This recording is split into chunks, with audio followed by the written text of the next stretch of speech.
We got to see some private off-limits sites that were remarkable, and all the research and a lot of the things that I've talked about that we built up has really come to a different place now. It's quite exciting. What makes it in a different place now? Well, when you go to these locations, actually get a chance to investigate them, see them, you see a lot of things that you've never seen before. When you're looking online, you only have so much in front of you. You know, who's taking pictures of this, who's taking video of this, but what about the things that didn't get photographed or you didn't see? Things that you're there in person. Even just being there gives you a different experience of those locations. And for me, being there with a team of experts, you know, I just got back from Turkey on my second trip in early October with Dr. Robert Schoch. Oh, you went with him? Famous geologist, and we went with an archaeologist named Hans Orheim out of Sweden. We got a chance to go and scout out some of the locations that they need to see as well before we do filming this year. That we're going to be going and doing a whole team of experts is going to be going with me to film a lot of sites, including underwater, under Lake Vaughan. Who's doing the underwater shots? Well, we have a team of underwater divers that are going to be coming, and one of the things I can bring up is that the person who discovered the underwater ruins in 2017, and that's a great story I can tell. Please. Okay, well, his name is Tossin Salen, and he is a pretty famous underwater photographer and videographer. And tell people, just for people who haven't heard you in the past on this show, you've talked about Lake Vaughan, but just give them a layout of like where this is in Turkey and what the significance is. A lot of the ancient world has these hot spots that people talk about, right? Everyone's talking about Göbekli Tepe over and over, right? Tarihan Tepe, but they're not talking about a lot of these newer places because they haven't hit the mainstream. It's not something that most people really know about, and the reason is that they're too new. For instance, the underwater Lake Vaughan discoveries that I'm referring to, that wasn't found until 2017. And so we're talking about very, very new discoveries that the world has not grasped yet.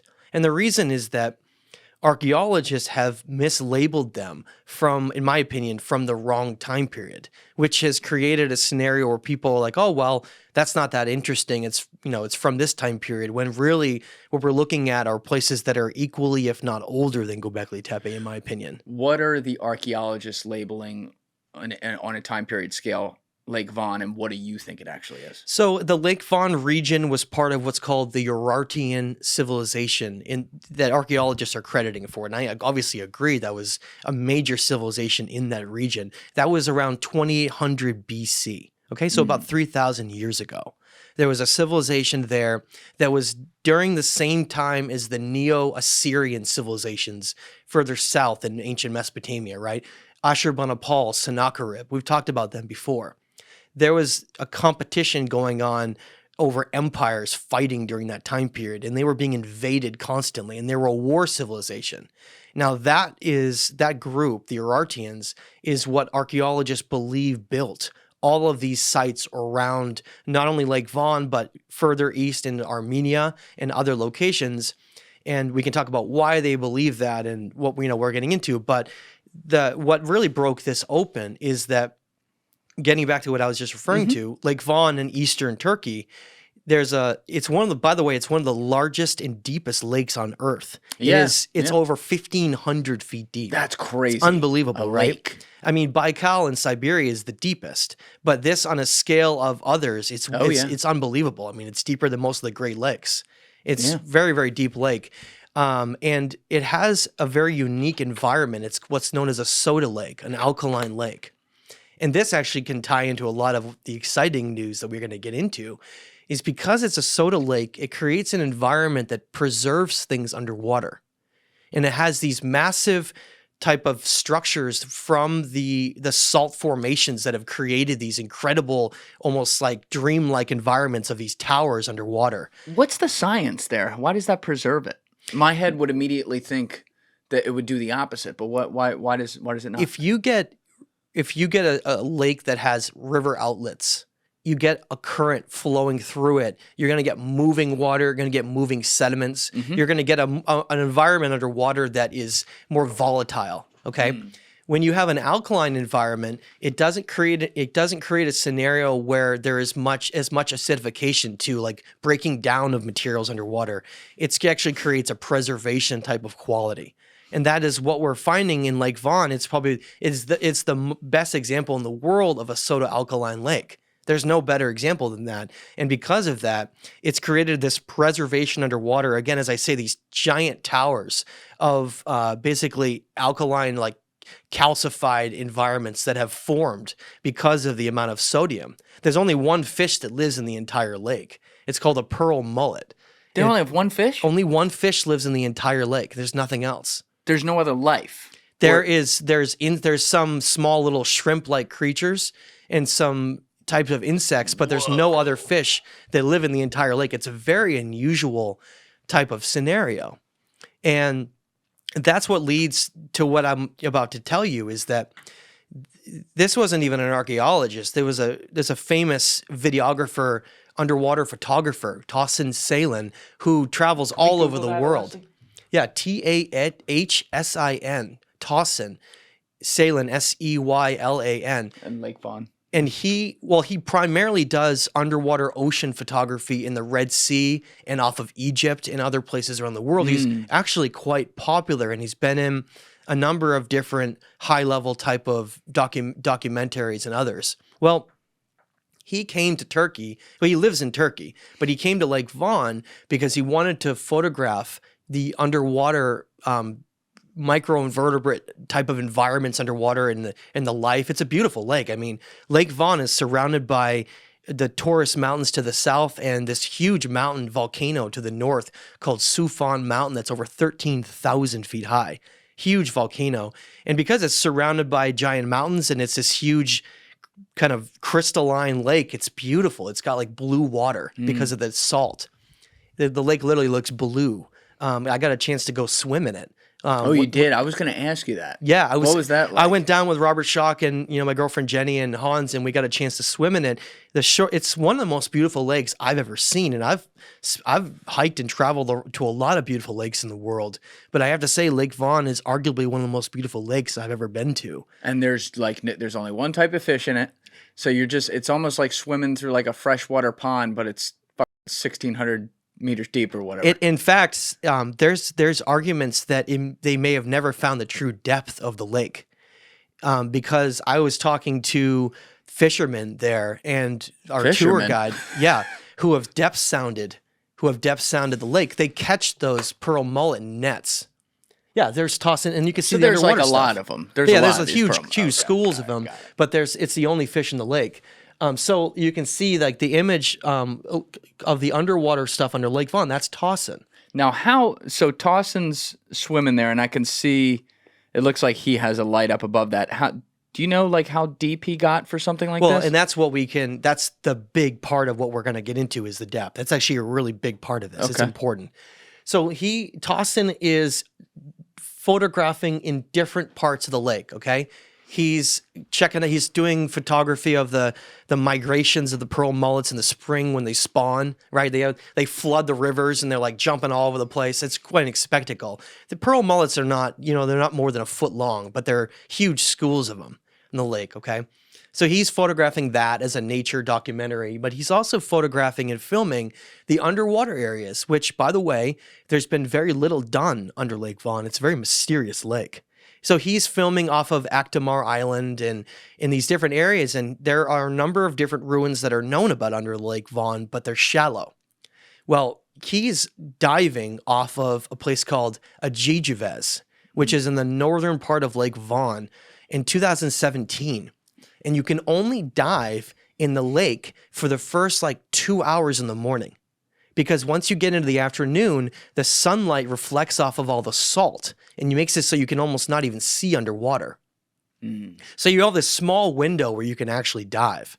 Okay, so he's diving off of Ajijivez, which is right adjacent to Kef Kalesi, an ancient megalithic site that I talked about on some of the other shows, and I've subsequently gone to, and we can talk about that as well. So he's diving off of that, and there are ruins down near the edge of the shoreline. But there had never been anything done out underwater. So he's underwater and he's diving and he gets down to 75 feet underwater. 75 feet underwater. Unbelievably deep area, which, by the way, there's no underwater ruins in the world that are found at that depth. Anywhere in the world, yes. If you go off of, like, for instance, there are underwater ruins in Lake Titicaca. Yeah. They're like 20, 30 feet at max. You're just talking about for lakes, though. No, in oceans included. What about the ruins that are off the coast of Cuba? Well, that's not okay. Hold on. We'll pause there for a second. Okay. That may exist. And there is a lot of evidence that supports that it does exist. Interesting. But we don't have enough evidence yet. And I talked about that last time we were on. Yeah, I'm trying to remember the context because I just had NEXT in here. We had a long little segment in there where he was going through whether or not that could be true or not. So I couldn't remember the evidence, but okay. It's too deep for that. Those ruins off of Cuba are too deep for an actual diver to go to, right? They're 2,000 feet underwater, which means you need a submersible to get down there and look at them. Now, that's a whole Titanic situation, right? That's a whole argument in itself of whether or not that's real, and I've talked about that before on episodes.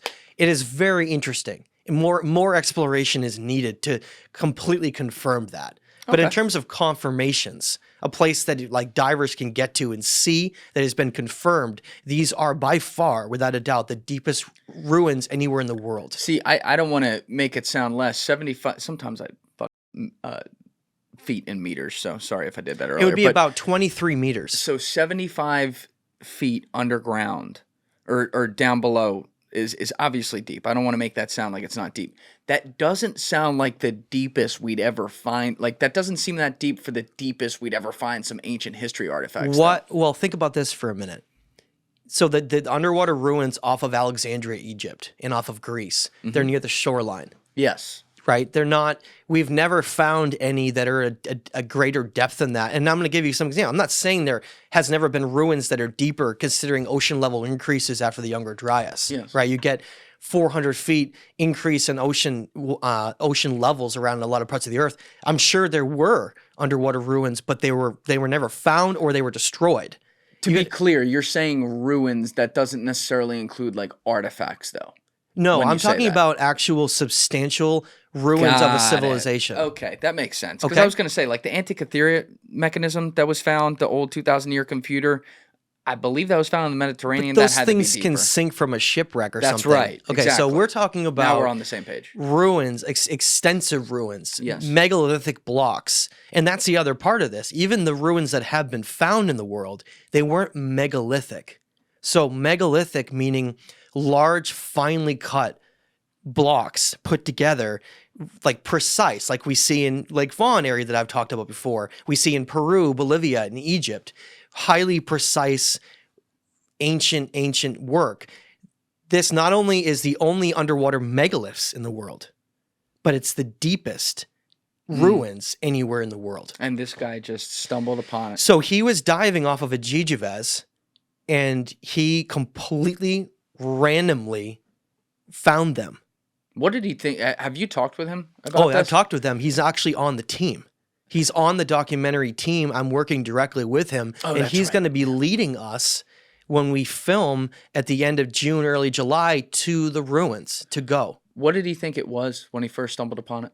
He saw it was the underwater ruins of a castle, they called it, and he reported it to, and I can tell you the story after, but he reported it to the institutions and the Turkish government, and they didn't believe him.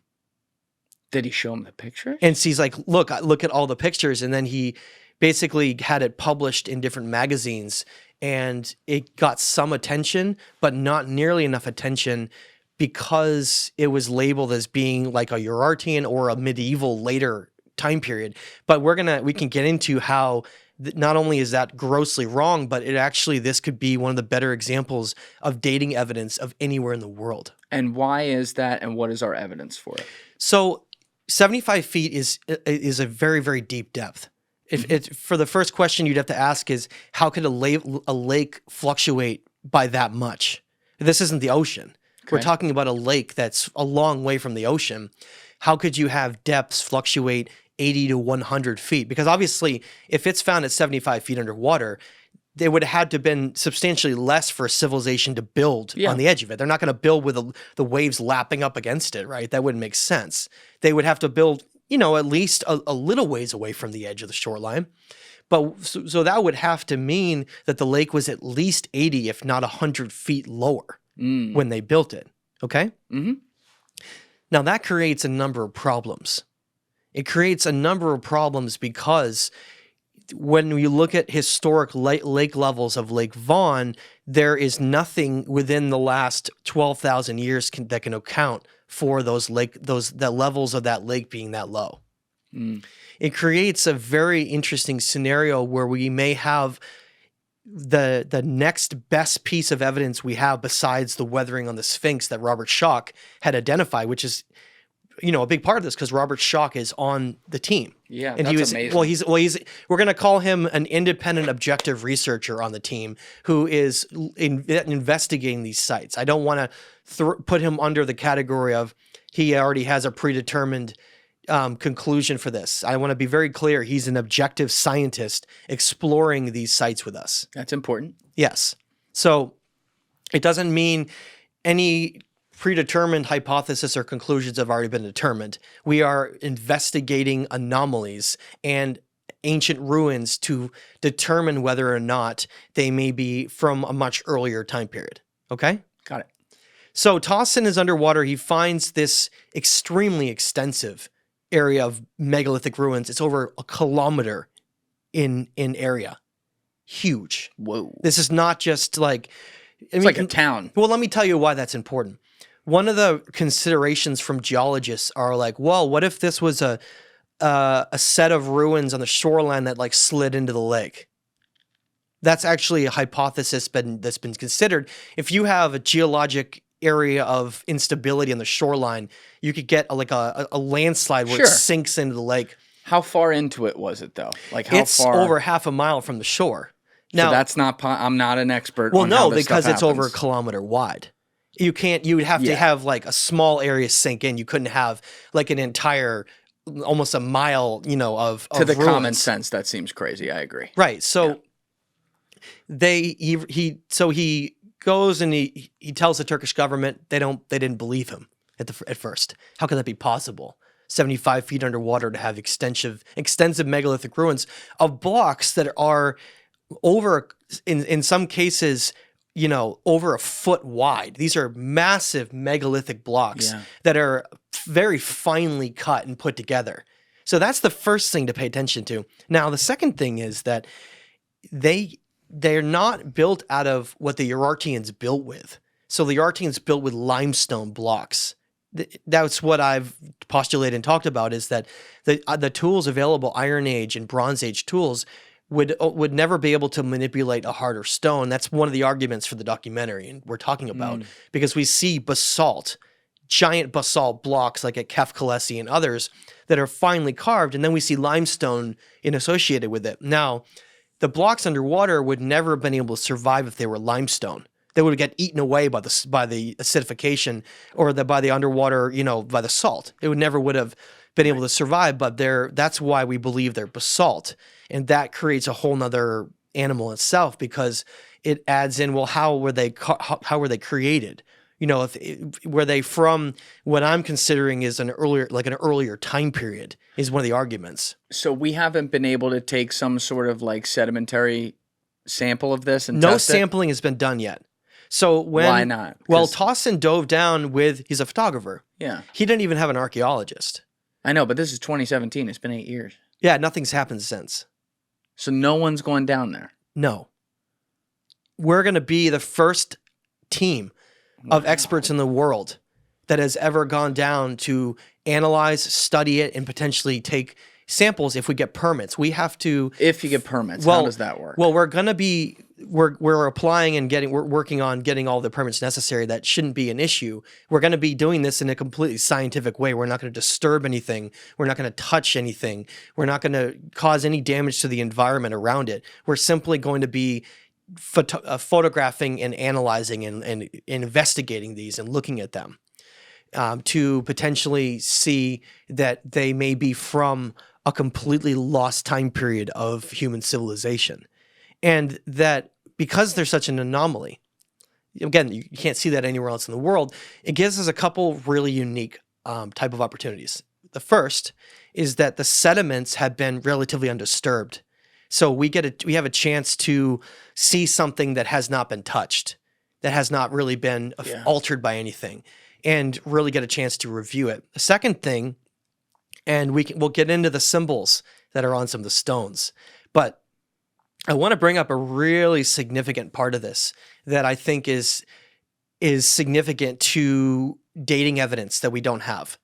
So when a lot of people wish be easy enough we could date a lot of these structures around the world, the argument is that, well, is there a lost time period of human civilization around the world in which a culture that no longer exists built giant megalithic structures and temples all across the planet that was wiped out during the catastrophes during the last ice age of the Younger Dryas, right? Which is what, like 11,000 some 11,600 years ago or so. And that's the argument that a lot of, you'll call them alternative researchers, have postulated and put forth. Yeah. And, you've talked to others a lot. We've talked about it. Robert Schoch was brought into the Sphinx enclosure because John Anthony West saw what he believed and other experts had believed was water weathering and not wind erosion, right? Yes. And that was one of the arguments put forth that, look, the Sphinx was actually built by an earlier culture before the dynastic Egyptians because it's water erosion and Egypt hasn't had any rain. And that's substantial enough in the last 12,000 years. Yeah. So there's already this position, and Graham Hancock did a great job with his Netflix series, season 1 and 2 of Ancient Apocalypse. I don't know if you've seen it yet. I've seen a lot of season 1. He did a great job. I give him props for that. Thank you for laying that foundation down. Randall Carlson, Graham Hancock, John Anthony West, Robert Schoch, Robert Bauval. There's so many names that I could say. Props to all of you guys. Thank you so much for laying such a great foundation down of us exploring what potentially could be a much earlier and sophisticated and lost time period of human history. Has it hit you yet that someone like you, who's been a real student of the game for so many years, who wanted to learn more, just started with your own curiosity and worked your way into being an expert, that now you are potentially sitting here on the precipice of being able to go in with an official team that you're in charge of to do an excavation of sorts on something that could change the way we view a certain part of history in really towards the middle of the earth right there? Yeah, I feel extremely blessed and very, very, very appreciative that I have been able to take a lot of this research and a lot of this passion and that I've done in writing to a completely different level. One that's frankly, has never been done. We've never had a team of academics and top experts in their field truly go in and investigate these in a scientific, objective way to finally create something where we can say, look, we have evidence to support that this lost human chapter of human civilization is real, and that it has been overlooked and has been something that the narrative needs to strongly consider, is that the story of human civilization is more complex and more mysterious than we've been told. Now, when you get down there, what are you most looking for? Like, what are the top 3-ish type things that you're going to be trying to identify? So what we're going to be doing is we are going to be identifying the type of stone that has been used to build these. That's a really, really big deal.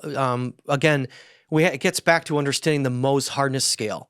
If you have stone that is of a hardness of 6 or 7, which is basalt, it's a type of volcanic stone, the tools you have available for a civilization and the capabilities of that civilization come in, they matter. They really come into hand because it's not that easy just to create a giant megalithic temple.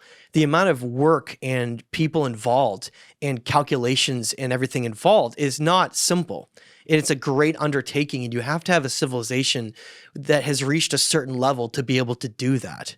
It's not easy. It's a nomadic tribe of hunter-gatherers or primitive kind of warlike people would not be able to create great works of art through stone, because it is art. It's beautiful to create stones that are so tightly fit together that you can't even put a piece of paper between them. It's incredible. And then carve seamlessly beautiful, beautiful motifs and symbols into them, even cross-fitting on the stones between them. Cross-fitting on the stones?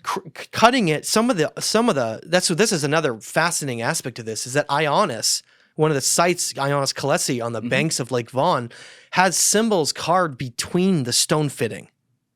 So, which is wild to think about. If you're carving with a chisel and you're like, and you're trying to put that in, how would you seamlessly carve with razor sharp edges, almost laser-like cuts, seamlessly between two blocks that fit together? How would you do that? With a chisel? I don't see the possibility there. That's the problem is at these sites, especially Ayanis, we see this extremely fine andesite basalt stonework that is, again, beautiful. Some of the arguably some of the finest megaliths in the world in terms of how they're polished and put together and seamless. And in that way, we see where the fittings are, where the blocks come together very, very precisely. There are symbols carved right between that overlaps where the blocks come together in a completely seamless way. So when you look at, I don't know if Alessi can pull something up. Can you look up Ayanis Kalesi for me? I can show you an example of this. Oh, yeah, please. I was just going to ask. Curious what this looks like. Yeah. Ayanis. And then Kalesi, Kalesi, yeah. Yeah. Okay. It'll be, yeah, you'll be able to find it, and I'll give you some. I just want to give some examples of this as we're talking about it, because I think it really is easily the one right in the center, right down, right to the left, right there. By the way, that's me on the one in the picture to the right of you. See that? I did not see that. Can we zoom in on that, Alessi? This is a perfect example. Now scroll above the altar and go right into the cross. Yes. Go right in there tight. Right in there. That's the best we got. Okay. So take a look at these symbols carved in. You can see a griffin on the left. You can see some of the symbols of Haldi and then some of the crosses. The pine cone type figure. Right. Yeah. Now look at how the symbols are carved between the blocks fitting together. It's to do that. Oh. And they're so seamless that they're not even off fitted. Like they're not even like off by They're not. It's by like a perfect. centimeter. Yeah. How would you do that with modern tools or ancient tools, I should say? How would you be able to seamlessly cut these symbols out of, by the way, one of the hardest stone on earth? This is what's called andesite. It's even harder than basalt. They're both volcanic, but andesite is a type of metamorphosized volcanic rock that is a 7.5 on the Mohs hardness scale out of 10. One of the hardest stones on earth. Look at how precisely these symbols are carved. And by the way, that is what's called the sun cross in the center, which becomes the Knights Templar cross and the red cross we see in the night. We've talked about it in the Vatican and others, which is very peculiar. But that's what I'm talking about is on the left side, you can see what I think is like an hourglass figure next to the griffin. Those symbols are carved seamlessly into blocks that are fitted together. Now, the only way to do that in my mind is and hit back once, you can see a couple other examples, but the only way you could do that is to have the blocks already put together and then carve it into them, right?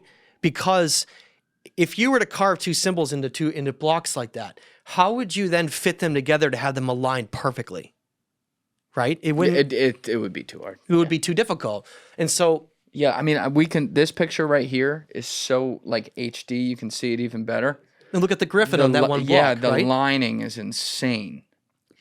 So that's what we're talking about is, number one, how could an Iron Age, the Urartians were an Iron Age civilization, which they only had Iron Age tools available to them, 2800 BC.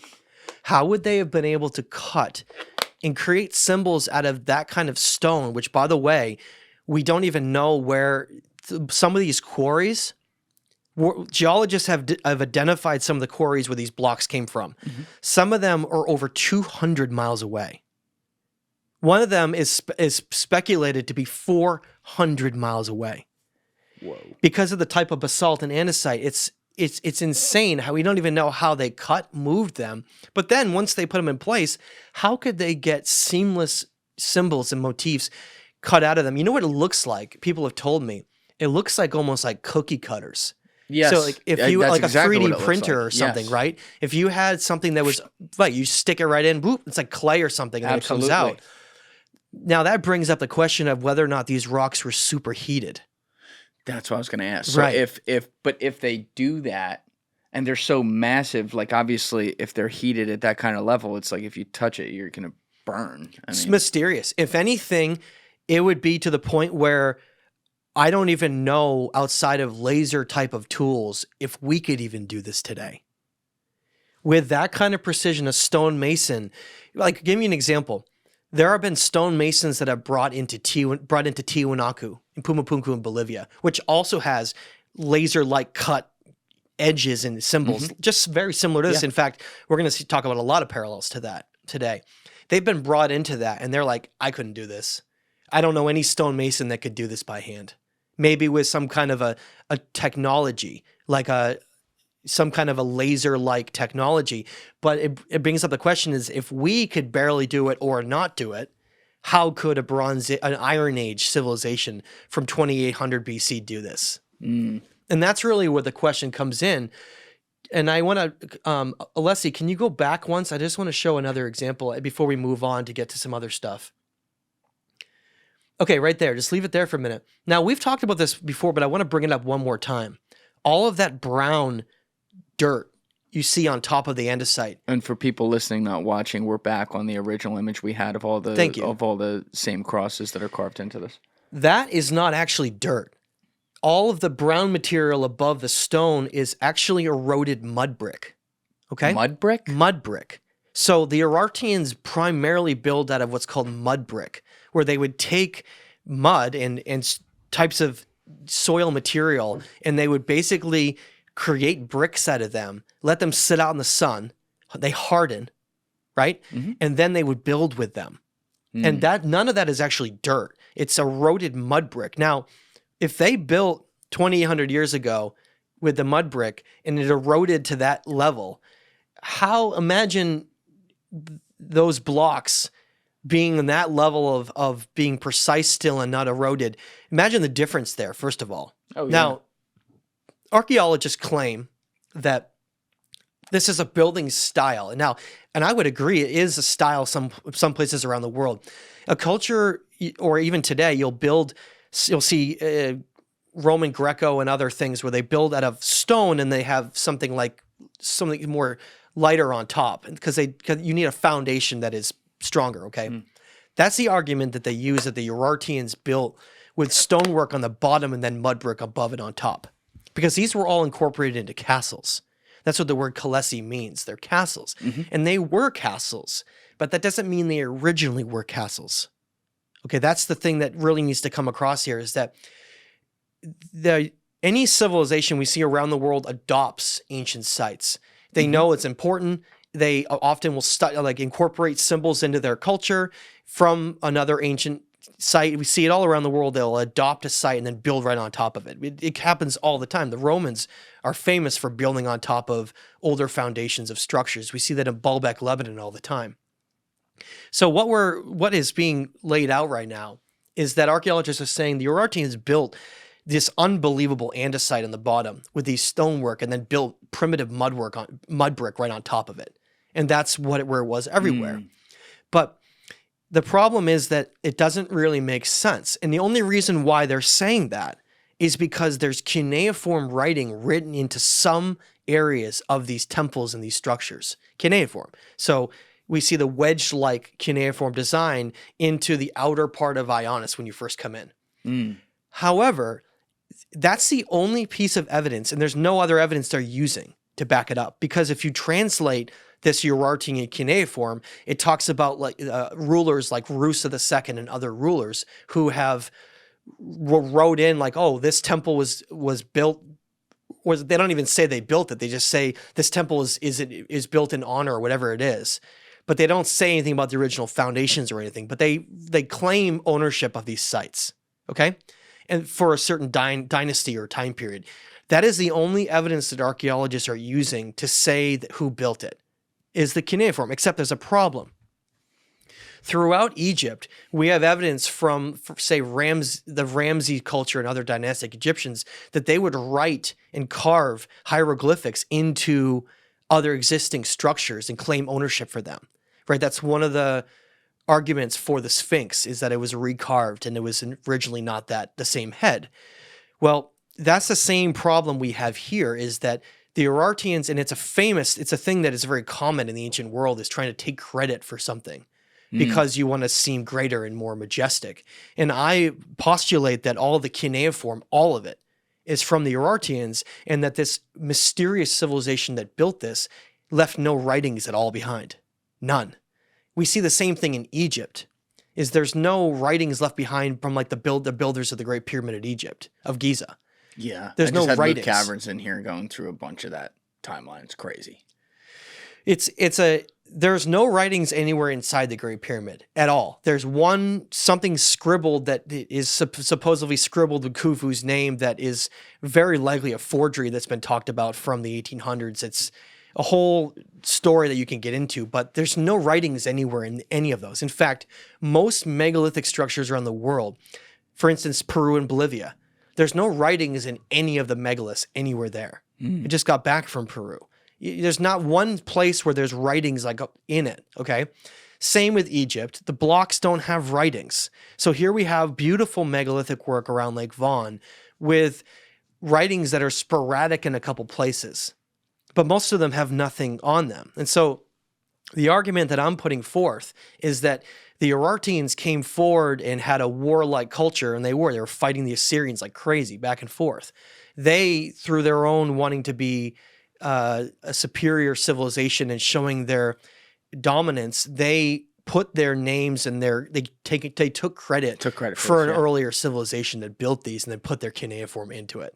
So that's where we get like they build the castle on top of what exactly. Yeah. And then they incorporate the existing structures into their culture. Whereas if we look at the capabilities of the Urartians through their art, pottery, what they were doing, they severely lacked any of the capability in my mind. It's from everything I've studied and other archaeologists have put forth and have talked about as well, is that it doesn't match any of their other building styles.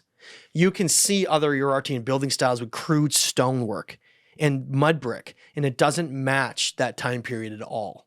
It just doesn't. So it's an outlier, and there would have to be something unforeseen in the capabilities of their civilization or in the stylistic culture or whatever of their civilization for this to actually be attributed to them completely from where the base was. If you take out the cuneiform, there's no evidence that the Urartians built it at all. Okay. None.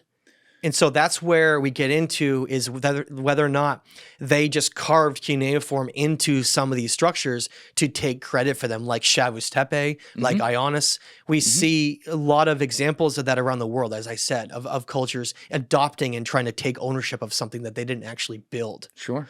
Now, let's get back to Lake Vaughan. Yes, because I originally opened up this tangent with asking about the main, 3-5 things, whatever it is, that you're going to be looking for going down there. So the stonework. Yep. All right, that was a long a good tangent. I like that. Tangent to talk about the stonework. When you go down under Lake Vaughan, you see highly precise stonework, just like we see above the water at Ayanis, Shavus Tepe, Kalesi, Asverna Tepe, Toprakal, all their other sites where you see beautiful, beautiful stonework at the bases of these with basalt and andesite where it's finely cut and polished. And we see the same thing underwater, okay? And that's the first thing we bring up, is that it has the same kind of architecture. Now, the big thing about the next piece of evidence I want to bring up is for dating. And then we can talk about the symbols that are carved into the stone. Yes, we'll get there. I think that the dating potential under Lake Vaughan creates a scenario that is unusual anywhere in the world. The first thing is that you can't date stone above water. It gets extremely affected by the environment of weathering and other environments. The only reason Göbekli Tepe was able to be dated is because it was buried. Yes, buried. Okay, so then they were able to go in and carbon date the organic material in the cracks of that. Now, some of that could be possible at some of these sites if they do it right, because we have evidence that Kalesi and Ayanis was buried as well.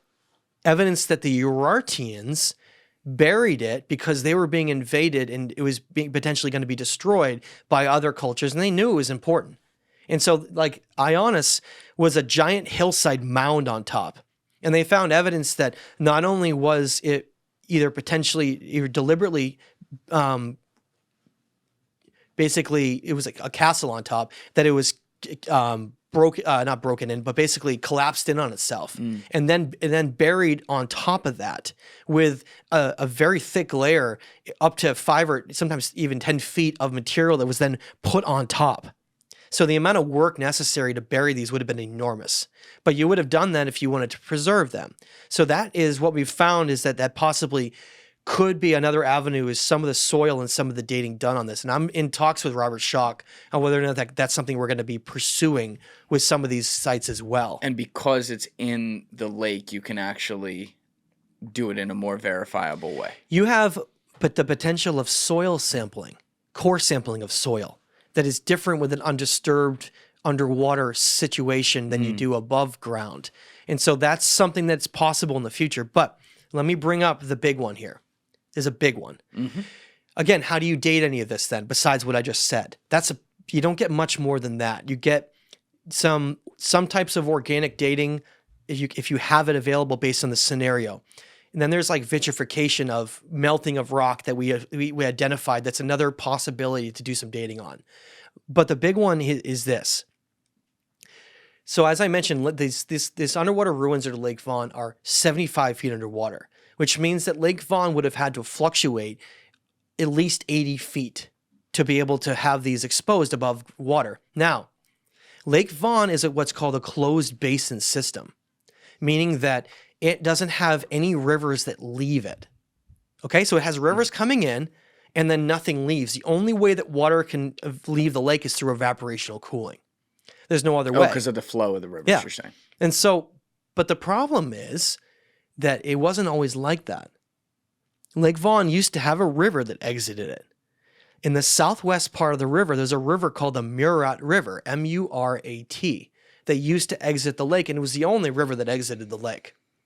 Now, if you imagine climatically in the last 12,000 years, if you're going to try to discuss how a lake can fluctuate its water levels, you would be like, oh, well, it went through different periods of rain and then less rain and less snow, right? And then dry periods. Well, that would only be able to fluctuate the lake a few hundred meters at most, right? Feet, not 80 feet. That would be something beyond any kind of mega drought to be able to do something like that, especially in a region that doesn't have those kinds of droughts. So I was doing research and I stumbled across something very significant that actually may change this whole ballgame. And I think it's one of the ways that we could have some, what you call a smoking gun piece of evidence. And what is that? That joins Robert Schoch's and John Anthony West's water weathering of the Sphinx enclosure. When you look at historic records of Lake Vaughan, there's an anomaly you can find. There's a volcano on the southwest part of Lake Vaughan called Mount Nemrut, not to be confused with the other Mount Nemrut that's more in central Turkey. It is one of the largest volcanic calderas in the world. It's enormous. And in fact, Alexander the Great, when he traveled to that region, they visited that and they talked about it. Xerxes the Great visited this region too. It was an ancient region. We've talked about the biblical connections to the sons of Noah and this whole Ararat civilization thing that may tie into this mysterious civilization. So other cultures were coming here as tourists to see it. In fact, in Vaughan, there's a inscription carved out of the stone in a place called Tuspa, the castle in Vaughan, from Xerxes the Great. That's in that. So they were visiting this place. Anyway, in the southwest part of the lake, as I mentioned, is a massive volcano that has an eruption that was so big that it altered that entire region. Literally, the entire mountain blew up. Hey guys, if you haven't already subscribed, please hit that subscribe button. It's a huge, huge help. Thank you. And it has a volcanic crater, a caldera that is miles across.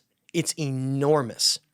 Now, when you look at data of this volcano, you find out that it's been extremely studied because it's one of the better calderas in the world, the bigger and more older and more well studied.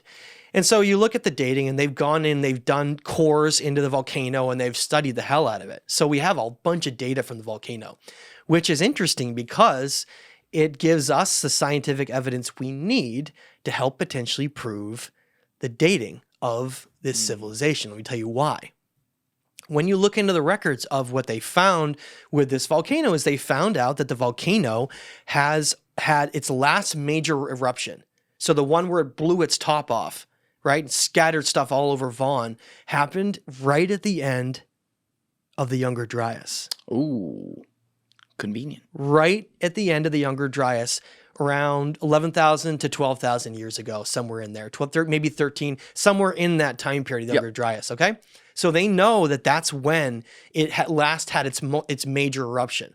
There has been little minor ones since then, but usually volcanoes kind of burp a little bit, over time, but not a major one. Yep. So what happened was you find out that they have great geologic records of this, that when Mount Nemrut exploded, its debris, because it's right next to the Meerut River. The Meerut River is only a couple miles away, blocked off the access outlet of the Meerut River from Lake Vaughn, the only river that exits Lake Vaughn, blocking it off and basically completely separating it from the lake, creating a closed basin system where no water could leave Lake Vaughn again. Now, if you have a bathtub, I'm going to give the bathtub analogy, and you are filling the bathtub with water, meaning rivers coming in, right? Because there's big rivers that flow into Lake Vaughn, and you have a plug that's partially open. You're going to have the water come in, but some leaves. So you're going to have a somewhat consistent level of water that fluctuates a little bit, right? Based on how much you put in, but some's always going to leave. That's how lakes work, right? That's how you fluctuate the lake. What happens if you plug it up? Boom, you put the plug in. What happens? It all of a sudden fills up with an enormous amount, doesn't it? Well, how else could you account for 80 to 100 feet of lake depth change That could do it. to then flood over ancient civilization ruins and then put it somewhere? You now have dating from a geologic event that occurred that specifically blocks off the only outlet that would have allowed water to leave, keeping a steady flow in that lake, to then flood it over. And you have geologic dating proving when that event occurs. Which means that this is older than that event. Exactly. Wow. Which means that we now have what may be the best tangible evidence, or some of the best we've ever had, to prove that these are lost civilization evidence before the Younger Dryas. How old again do they say Göbekli Tepe is? 11,800 years old. Okay, so also right in that strike Right in zone. that time period. But that's the dating they get, and maybe older than that. It just means that Based that's on the what? organic. Well, it means that that's the age of the organic matter that was on that crevice. It doesn't mean that that's when the stones were built. You see what I'm saying? That's like saying, well, we know it's at least 11,800 years old, because you can't date stone. So you're like, just like we're saying here, well, we know this geologic event happened where it blocked off the Meerut River and then raised Lake Vaughn, flooding over this ruins. We know it's at least 12,000 years old. Yes, but it could be way older. Exactly. Exactly. It could be way older than that.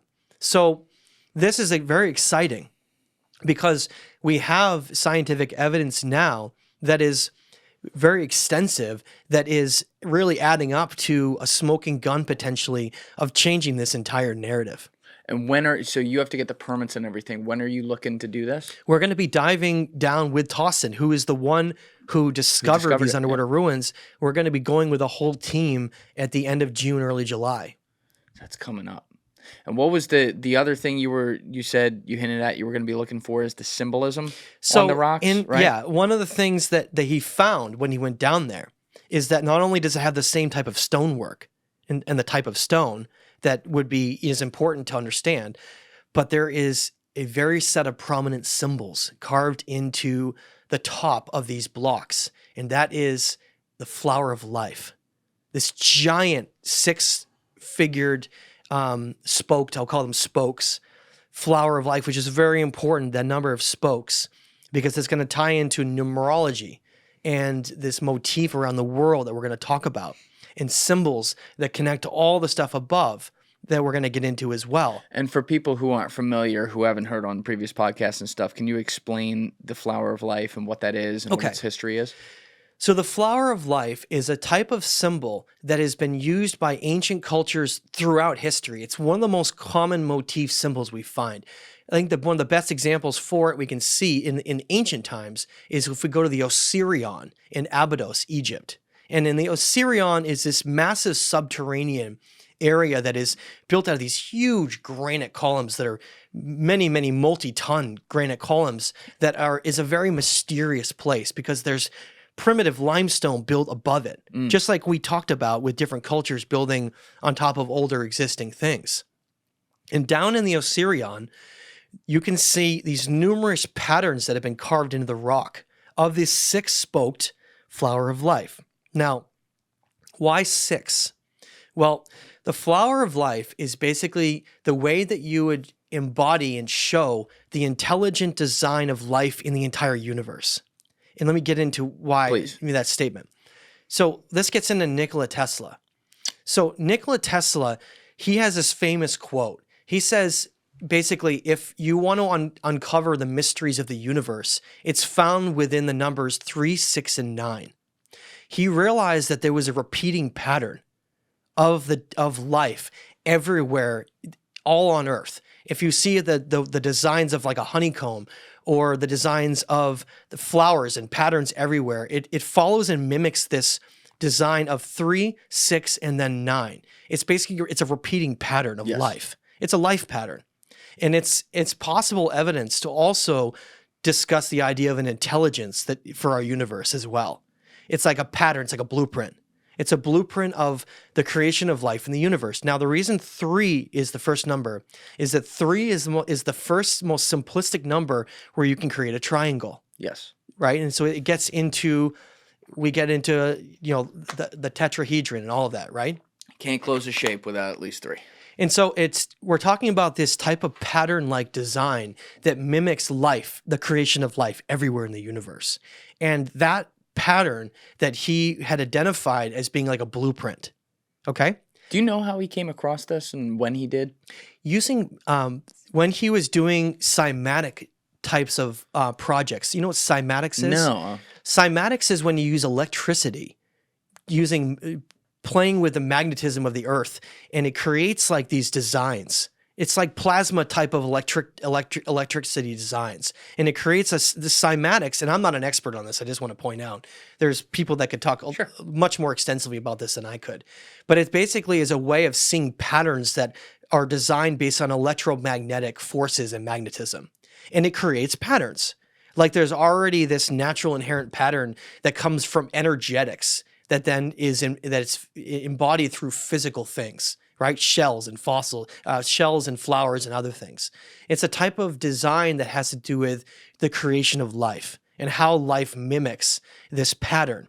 And he determined that through his experimentation with plasma and with electricity and magnetism. And that's where you get down that whole rabbit hole of free energy and understanding that there's an energetic force that has to do with the magnetism of the earth and all this thing, these things, right? Well, getting a little away from that, we find that pattern was known about by the ancients. They knew about this 3, 6, pattern 9. of creation, yes. How do we know that? Because when we look at all of these symbols, you look at every single symbol that we're looking at except for one, the cross. Cross is more of a totality symbol. But you look at the step pyramid design, there's always 3 levels to it. Every time we go around the world, whether or not it's Peru, and I just got back looking at it, for instance, there's a place called the Spring of the Nusta at Ollantaytambo, has 3 levels to it. You can also go across just down the road from it to a place called Napa Iglesia. There's these doorways that are like false doorways, and there's always 3 levels every time. Anytime you see these ancient motif designs, you see this type of pyramid-like 3-level pyramid design or a 3-level kind of entrance way. Like, for instance, if you look at the Gate of the Sun at Tiwanaku and Pumapunku, there's a doorway there. If you look at the backside of that, there are 3 levels to that. Just like Viracocha is that's depicted on that is standing on a platform with 3 levels. Okay? So you get this repeating pattern over and over and over again. They show 3 over and over everywhere. And then you see the pattern of the flower of life, which is 6. And then you get these 3-level step pyramids, like on the Kef bas relief, 3 pyramids, 9, right? 3 plus 3 plus 3. Yep. Every single time you look at the motifs and designs they had, they were mimicking this pattern of creation in the universe, like they already understood it. And this gets down into this whole discussion of whether or not this lost time period of human history, these incredible cultures, the reason they were able to build the things that they were, these magnificent megalithic things that we have no idea how they moved them, how they carved them, any of these questions of how they did these things they did. It comes down to the question of, well, did they understand physics and aspects of the energetics and designs woven into our universe that Nikola Tesla stumbled upon? That's really what this conversation is about, is whether or not there was already something known that is not like he invented it. It's like he found it again. Yes. Through what was already, Rediscovered rediscovered it from what was already known. And they may help us to understand the capabilities of this lost civilization to do the things that they were doing, because they understood these fundamental key things of not only the earth, but the universe.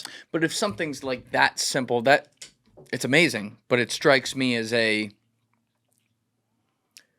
something that they could have figured out just looking at physical patterns around them, as opposed to putting it to work, say, totally technologically. And when I say technologically, I'm referring more to like what we have now, like computers and things like that. Technically, everything is technology, like when you're building something or something like that. So let's keep it simple. But they may have been looking at those things on a simplistic level and possibly discovered something that is insanely accurate and points to underlying scientific discoveries yet to be made after them that could help us go down the right track in that way. Whereas when Tesla's looking at it, and I hope this is making sense to people out there, but when Tesla's looking at it, he's now at a point where we've advanced more in human history. He's working on things that are highly complex and would have been viewed as insane magic by those previous civilizations, and he's able to more advance that into more of a modern version of the theory while taking the base case that they figured out, meaning they weren't more advanced than where he is, but they did have certain things figured out that were ahead of their time, if you will. Okay, I'll give you some examples for why I think it's more complex and they knew more than that. First of all, we have this premonition that's been very much established into our mindsets, that if it's old, it's primitive. That's often something that is, oh wow, that's really old, so that must be, or that's primitive, so that must be old, right? I agree. And I think that is the first place we need to try to separate, is to say, well, wait a minute. Yes, everything in the last few thousand years, like Stonehenge and other things, they're more primitive, older designs. I agree.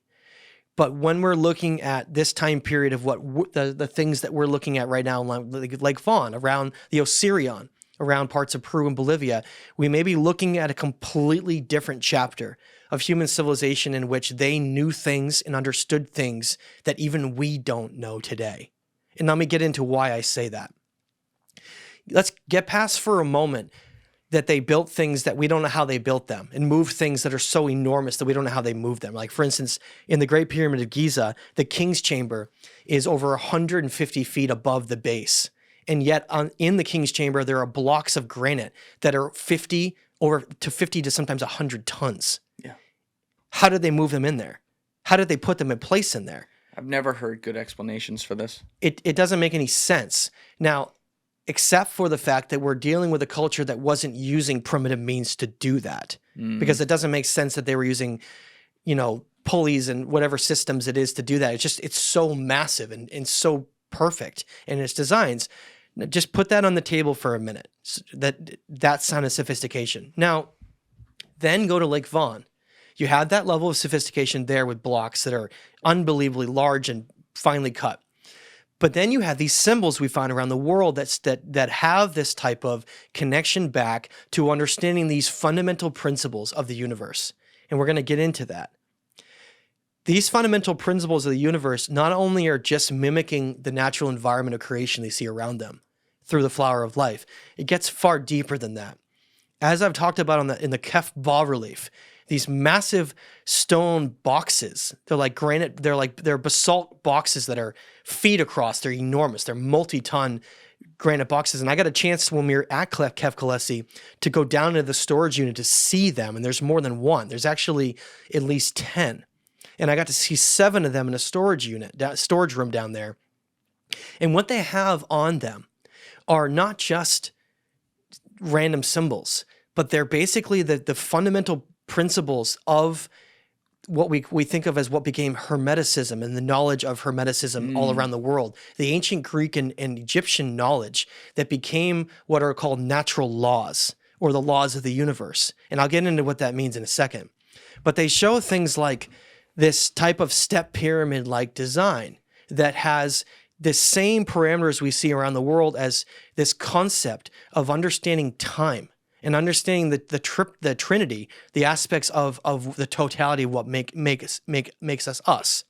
Now, if you take all the symbols they have there on the Kef bas-relief and you put them together, what I believe they truly show through the tree of life, the step pyramid, the pine cone, the flowering that we see in the passing of all of it, what I believe they represent is, and I've studied and talked to many, many experts around the world, is over and over again it's echoed that they are trying to talk about this balance of creation, destruction, and harmony in the entire universe.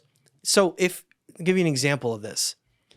If you're Julian is an extraterrestrial from another planet, okay? This is the best way to say this. Okay. You're like, hey, I want to go check out Earth. Let's see this cool place, right? You come to Earth and no humans are here, and you land in some beautiful place, and you're a scientist and you're like studying everything. You're like, wow, look at this, how beautiful, how perfect the balance and harmony of this planet is. Right? A tree has leaves, the leaves fall, turn into soil. You then have the nutrients for something new to grow. And then it rains, and then you have, sometimes you have droughts where something will then die. So then that nutrients can then lead to the regrowing of something else. You have just the right amount of sunshine, just the right amount of cold, right? Like I heard there was a wonderful, I was listening to a physics whole discussion the other day with Brian Cox. Yes. Who, did you see the thing he said? He goes, did you know that if the Earth and the moon were in just 10% different location than they are, right? Just 10%. If the Earth was 10%, further away than where it is, and the moon was 10% further away, especially the Earth from the sun, if 10% further away, the Earth would just be a complete ice cap. It wouldn't be any life here. That makes sense. 10%'s a lot. 10%. Yeah. 10%, and I might even be close to less than that. 10% the other way, it would be an inferno here. Everything would burn and there would be no life here. The means for which we have this harmony here of balance is incredible. Thank you guys for checking out this clip. If you haven't already subscribed, please subscribe and hit the like button on this video. It is a huge, huge help. And if you'd like to check out this clip's full podcast episode, that link is in the description below or right here. And finally, you can follow me on Instagram and X by using the links in my description below.